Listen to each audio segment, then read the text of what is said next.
Abraham's bosom was a place where Jewish people went when they died.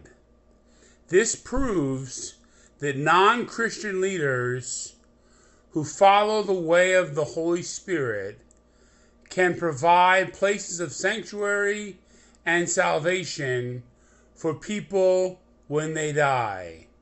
This proves or supports the idea that non-Christian religions are in and of themselves salvific to a large extent. People can become holy and safe in the afterlife through many non-Christian religions. This is the truth. Captain Kirk, signing off. Abraham's bosom. Don't forget.